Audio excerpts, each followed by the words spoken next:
जय हिंद साथियों, मेरा नाम अखिल भाटी। आप सभी का स्वागत करता हूं डिफेंस स्टडी के यूट्यूब चैनल पर। साथियों, आई होप आपको क्लियर होगा कि आज जो हम पढ़ने वाले हैं वो पढ़ने वाले हैं वर्क एनर्जी पावर। अगर आप लोगों ने वर्क वाला टॉपिक कवर नहीं किया अभी तक, मतलब 3 पार्ट होता है वर्क एनर्जी पावर के अंदर। एक वर्क का पार्ट होता है, एक एनर्जी का पार्ट होता है, एक पावर का पार्ट होता है।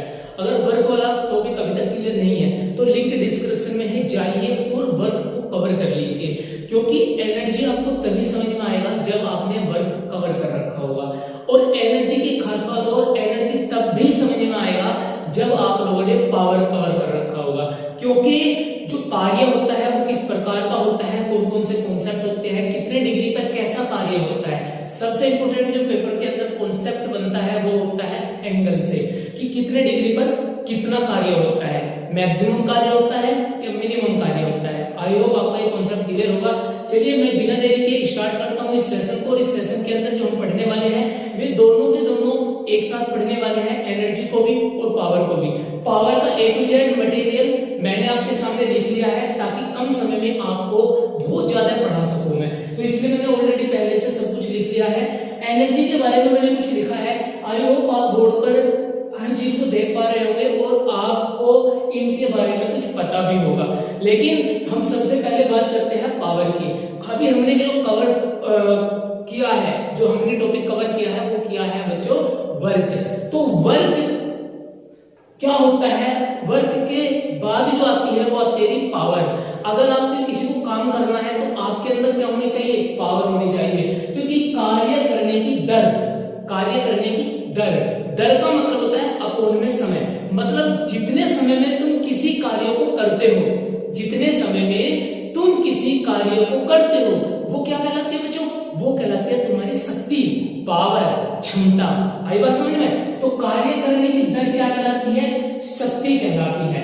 अब जो दर अर्थ है, ये दर जो वर्ड होता है इसका एक मीनिंग होता है कि अपॉन में समय रहता है। जहां पर भी दर आ जाए वहां पर एक बात याद रखना कि अपॉन में समय रहने वाला है। तो किसके का दर, कार्य करने की, तो शक्ति बराबर होती है कार्य बटे समय। P बराबर W अपॉन T, और W हम पढ़ चुके हैं, W बराबर होता है Fs cos थीटा, मतलब बल गुना विस्थापन, कार्य कहलाता है। और जब हम इसका डॉट प्रोडक्ट हटाते हैं तो हमारा क्या लगता है, cos थीटा लगता है। जब cos थीटा लगता है तो वेग, चूंकि हम एक चीज जानते हैं कि वेग बराबर होता है विस्थापन बटे समय, विस्थापन s, समय t। तो यहाँ पर जब s अपॉन t देखा तो हमें एक नया फॉर्मूला मिला, P बराबर F v cos थीटा, और पेपर के पॉइंट ऑफ व्यू से इंपॉर्टेंट है, P बराबर F v cos थीटा। उसके बाद जब cos थीटा हटता है तो डॉट लगता है, और जब क्रॉस हटता है तो साइन लगता है, या साइन हटता है तो क्रॉस लगता है। ये तो बहुत आम बात है। बात करते हैं कि जो शक्ति है कैसी राशि है, लेकिन राशि का पता हमें यहाँ पर आकर चला किस तरीके के, कि हमने जब कोस हटाया तो डॉट प्रोडक्ट लगाया, और जब डॉट प्रोडक्ट लगा तो इसके अंदर डायरेक्शन भी लगी, राशियों के ऊपर डायरेक्शन लगी, वेक्टर लगा, वेक्टर इन दोनों के ऊपर लगा। और जब दो राशियों का, दो सदिश राशि का अदिश गुणनफल दो सदिश राशियों का अदिश गुणनफल क्या कहलाता है बच्चों, अदिश राशि कहलाता है। तो अदिश राशि है, इसके अंदर तुम्हें पता है जब हमारा किसी भी फॉर्मूले के अंदर cos थीटा हो या sin थीटा हो, वहां पर 3 केस बनते हैं, ज्यादातर 2 केस बनते हैं, 0 डिग्री पे और 90 डिग्री पे। लेकिन 180 पे भी कभी कभार बन जाता है, जैसे कि हमने वर्क में 3 केस बनाए थे, 0 डिग्री पे, 90 डिग्री पे, 180 डिग्री पे। तो इसलिए कह रहा हूँ, आपने वर्क नहीं देखा ना तो आप बहुत कुछ मिस करने वाले हो, इसलिए वर्क जरूर देखना, तब आपको पावर समझ में आएगा। तो हमारा 0 डिग्री पे जैसे यहाँ पर इसमें रखते हैं 0 डिग्री तो P मैक्सिमम होता है Fv, और जैसे 90 डिग्री रखते हैं तो cos 90 का 0 होता है, इसलिए हमारा पावर मिनिमम आता है। बात करते हैं मात्रक की। तो मात्रक फॉर्मूले से जो निकलता है, कार्य का मतलब जूल, समय का मतलब सेकंड, तो जूल प्रति सेकंड होता है। लेकिन जैसे इसे सीजीएस में और एफपीएस में लिखते हैं, तो सीजीएस एक छोटी राशि है एमकेएस से, तो सीजीएस में जो इसका मात्रक होगा बच्चों अर्ग प्रति सेकंड, एफपीएस में जो होगा फुट प्रति सेकंड। और साथ ही एक बात याद रखना, इसकी विमा थोड़ी इंपॉर्टेंट है, और विमा आप डायरेक्ट याद रख सकते हो, ये लिख रहे 12 - 3। तो ऐसे कैसे याद करना है कि जूल की विमा होती है n/t - 2 अपॉन t, t के ऊपर ले जाओ 10⁻³ हो जाएगा। और ये कुछ खास इंपॉर्टेंट है जो तुम अक्सर पढ़ते आए हो पहले से, 10वीं 12वीं की तैयारी में पढ़ा होगा। शक्ति बराबर 740 वाट होता है। 1 किलोवाट बराबर 10 की पावर 3 होता है। एक मेगावाट जो क्या है, ये बच्चों मेगा है, मेगा, एक मेगावाट बराबर 10 की पावर 6 वाट होता है। अब बच्चों ये मैंने लिख रखा है और मैं इसे बढ़ाने की कोशिश कर रहा हूं, तो पावर आई होप आपको बिल्कुल प्रॉपरली तरीके से समझ में आई होगी। मैं गारंटी से कहता हूं आपको पावर बिल्कुल अच्छी तरीके से क्लियर होगी। बात करते हैं इसकी।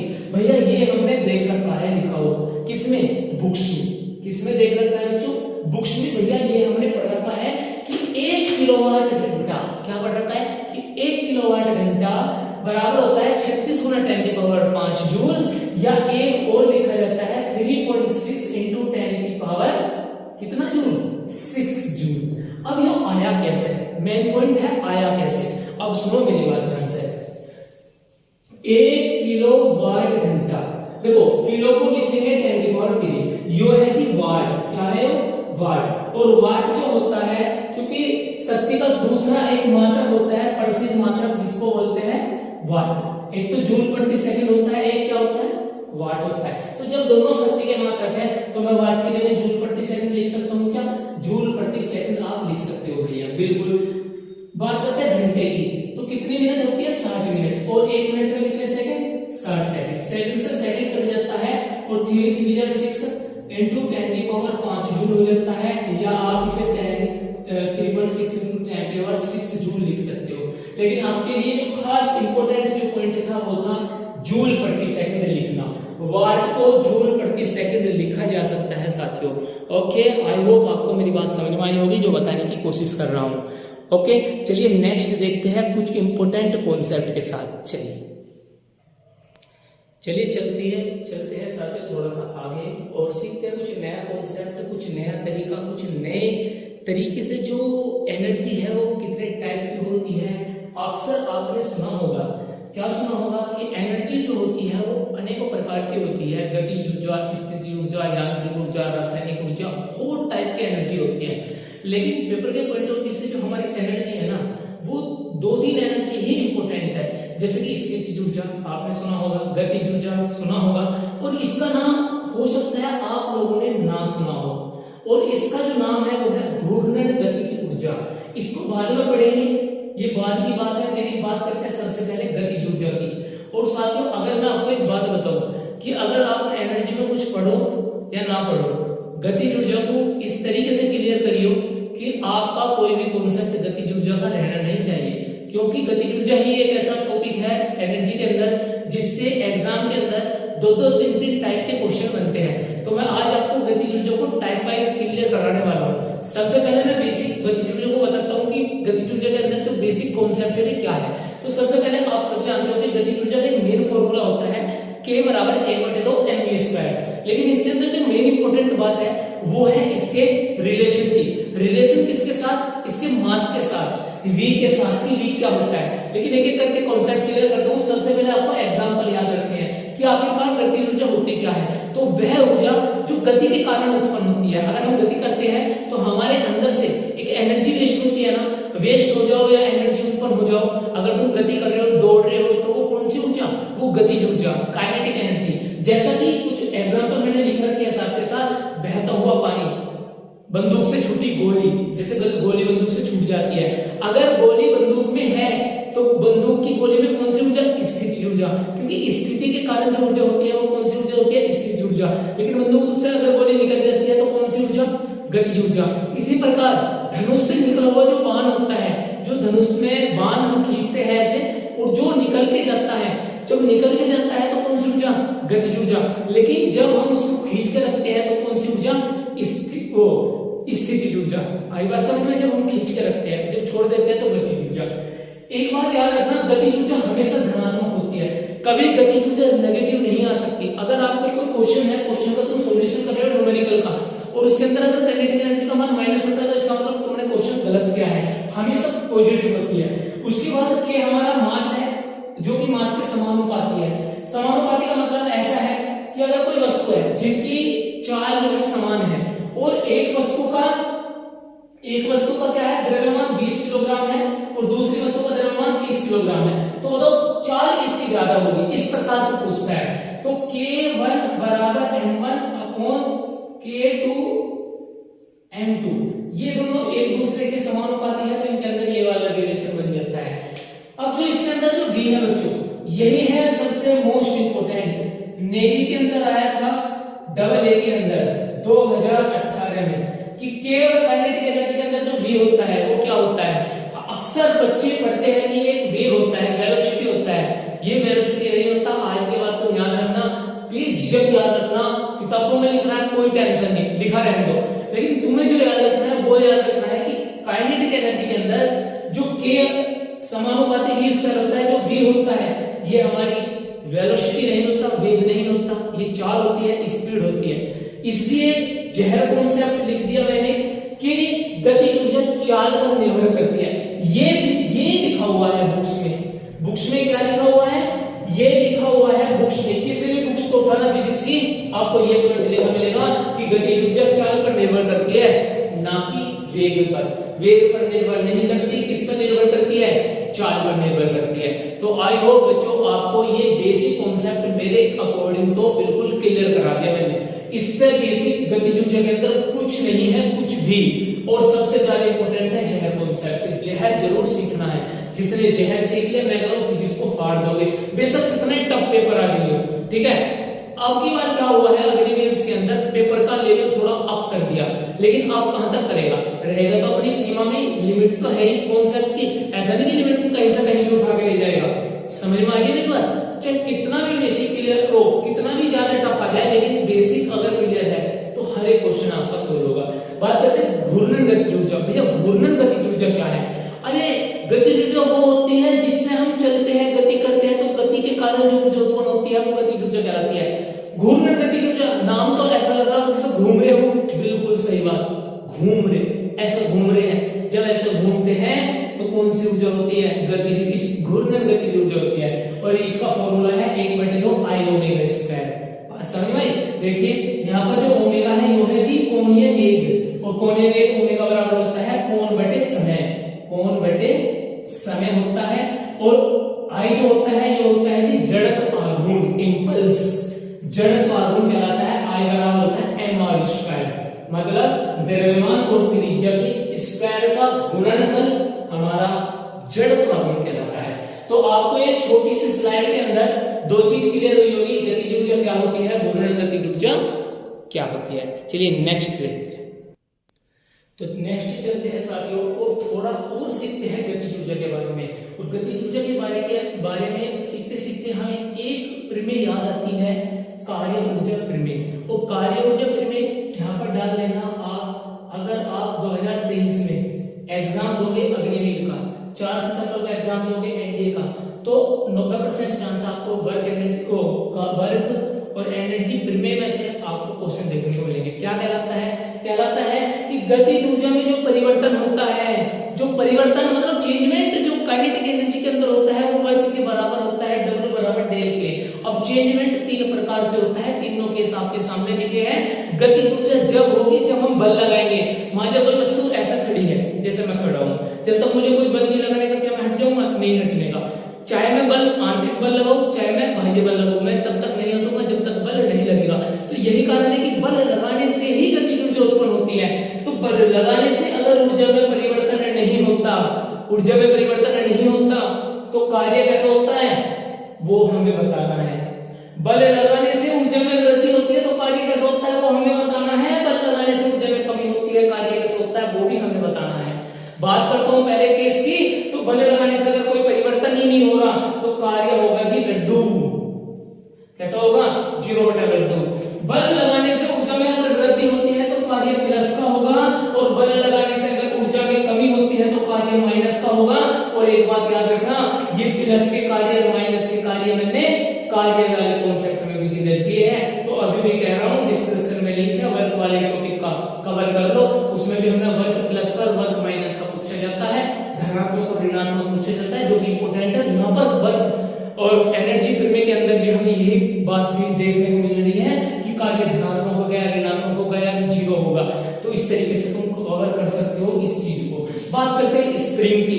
स्प्रिंग तो अक्सर आपने देखा होगा, जब हम स्प्रिंग को खींचते हैं तो खींचेंगे कैसे? बल लगाने से। जब स्प्रिंग को बल लगाने से खींचते हैं तो उसके अंदर एक विस्थापन हो जाता है, मतलब एक्स विस्थापन हो जाता है, वो थोड़ा सा चौड़ा हो जाता है। लेकिन जैसे ही बल छोड़ते हैं तो अपनी विराम अवस्था में आ जाता है। जो विराम अवस्था में आने का सिस्टम है ये भी नेक्स्ट टॉपिक में मैं कवर करूंगा, बहुत ही शानदार तरीके से आपका क्लियर होगा कि बल यहाँ छोड़ दिया तो स्प्रिंग वापस क्यों आ रहा है, क्या कारण है।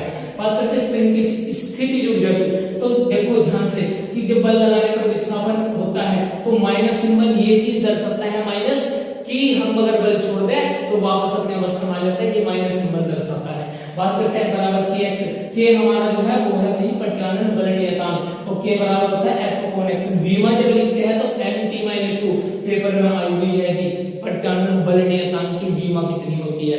बात करते हैं स्थिर ऊर्जा की, तो u जो होता है स्थिर ऊर्जा होती है वो किसमें बदल जाती है, कार्य में बदल जाती है, तो 1/2 kx² होता है। ये छोटा सा कॉन्सेप्ट आपका आई होप क्लियर हुआ होगा। बस एक कॉन्सेप्ट और रह रहा है, थोड़ी देर और बने रहिए वीडियो में, मैं कह रहा हूँ आपके बिल्कुल क्लियर, वर्क भी क्लियर, एनर्जी भी क्लियर, पावर भी क्लियर। फिर उसके बाद क्या होगा वो मैं नेक्स्ट स्लाइड के बाद बताऊंगा, फिर उसके बाद क्या होगा। ओके चलिए, चलो जी देखते हैं यो क्या सीन है जो आपके सामने बोर्ड पे लिखा। ये क्या बना दिया भैया, ये देखो कुछ नहीं बनाया, ये आपके लिए जैसा कि सामान चल रहा है, ठीक है, झूल भी पड़ी होगी, तिज्जो भी चली गई अगर आपको पता है, ठीक है। तो उसमें जब झूल पे झूलते हैं ना, जब हम झूल पे झूलते हैं तो वहां पर क्या होता है कि एक ऐसी स्थिति आती है, मान लिया हम झूल पे ऐसे हैं और जब हम ऐसे जाते हैं तो वापस भी आते हैं, और ऐसे जाते हैं तो वापस भी आते हैं। ऐसा तो नहीं झूल पे यहाँ पर बैठे हो और ऐसे घूमोगे, वो तो जो मेलों में झूला होता है वो होता है जो ऐसा गोल होता है सर्कल, वो अलग है कहानी, ठीक है। लेकिन जैसे ही तुम झूल पे झूलते हो तो ये ऐसे करके यहाँ पर आते हो, ऐसे करके ऐसे झूलते हो, ये तो पता है। अब यही कॉन्सेप्ट है कि 3 स्थिति बनती है जी, कितनी स्थिति बनती है, 3 स्थिति बनती है। एक तो माध्य स्थिति, कौन सी स्थिति, एक होती है माध्य स्थिति और ये 2 स्थिति होती है। तो फर्स्ट स्थिति, सेकंड स्थिति और थर्ड स्थिति, तीनों डायरेक्शन के अंदर आपको बताना है कौन सी ऊर्जा अधिकतम होगी, काइनेटिक एनर्जी कहां अधिकतम होगी और पोटेंशियल एनर्जी कहां पर अधिकतम होगी, गतिज ऊर्जा कहां अधिकतम होगी और स्थिर ऊर्जा कहां से। स्थिर ऊर्जा वो ऊर्जा जहां स्थिर हो जाती है चीज, गतिज ऊर्जा वहां ऊर्जा जहां तेज होती है चीज। अब मुझे एक बात बताओ, अगर हम झूल पे झूलते हैं तो एक ऐसी स्थिति आती है ना जहां पर झूल जाकर रुकेगी, रुकने के बाद वो वापस नीचे आएगी, तो मतलब यहाँ पर कौन सी ऊर्जा ज्यादा, यहाँ पर बच्चों स्थितिज ऊर्जा ज्यादा है, और यहाँ पर कौन सी ऊर्जा ज्यादा है, यहाँ पर भी स्थितिज ऊर्जा ज्यादा है, और यहाँ पर कौन सी ऊर्जा ज्यादा है, यहाँ पर होगी जी काइनेटिक एनर्जी ज्यादा है। याद रखना बच्चों, माध्य स्थिति पे काइनेटिक एनर्जी सबसे ज्यादा होती है, जो बीच की स्थिति होती है। जब हम झूलने स्टार्ट करते हैं तो बीच में हम सबसे फास्ट जाते हैं, जैसे ऊपर को चलते हैं तो थोड़ा मंदा, नीचे को आते हैं तो थोड़ा तेज, बीच में आते हैं तो बहुत फास्ट हो जाते हैं। बात करते हैं इस कॉन्सेप्ट की, और यही कॉन्सेप्ट है जिससे हमारे न्यूमेरिकल क्वेश्चन आते हैं। क्या आते हैं, न्यूमेरिकल क्वेश्चन किससे आते हैं, इसी से आते हैं। इसके अलावा कहीं से एनर्जी टॉपिक में से अगर न्यूमेरिकल क्वेश्चन आएंगे तो यहाँ से आएंगे, नहीं तो नहीं आने के कॉन्सेप्ट को क्लियर करना।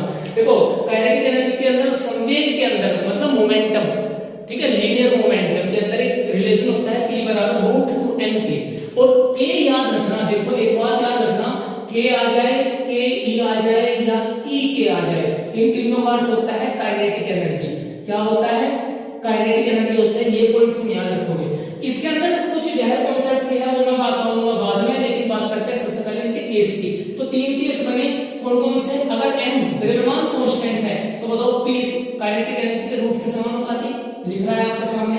अगर K कांस्टेंट है तो 2 तो कांस्टेंट है, m के समानुपाती, लेकिन अगर P कांस्टेंट है, संवेग कांस्टेंट है, तो काइनेटिक एनर्जी द्रव्यमान के व्युत्क्रमानुपाती। लेकिन भैया एक मुझे बात बताओ, ध्यान से समझना, यह कॉन्सेप्ट ऐसे नहीं लिखा जाता। सुनो भैया, अभी थोड़ी देर पहले बताया था काइनेटिक एनर्जी द्रव्यमान के समानुपाती होती है, और अभी तुमने बताया काइनेटिक एनर्जी द्रव्यमान के व्युत्क्रमानुपाती होती है। तो भैया इनको कैसे क्लियर करेंगे, कभी समानुपाती लगाएंगे, व्युत्क्रमानुपाती लगाएंगे, वो मुझे बताओ। द्रव्यमान 2 गुना कर दिया तो बताओ समानुपाती का तो 2 गुना होगा, लेकिन अगर व्युत्क्रमानुपाती देखा तो आधा हो जाएगा। लेकिन कॉन्सेप्ट कैसे क्लियर करेंगे, याद रखना, अगर वो कहता है चार को कांस्टेंट, क्या कहता है, चार को कांस्टेंट करता है, v कांस्टेंट करता है, तो हमारा फॉर्मूला रहेगा ये वाला बच्चों, ठीक है। और अगर वो कहता है p कांस्टेंट, क्या करता है, p कांस्टेंट, तो फॉर्मूला लगेगा ये वाला। तो आई होप आपको ये कांसेप्ट क्लियर होगा। p कांस्टेंट तो व्युत्क्रमानुपाती द्रव्यमान के, अगर v कांस्टेंट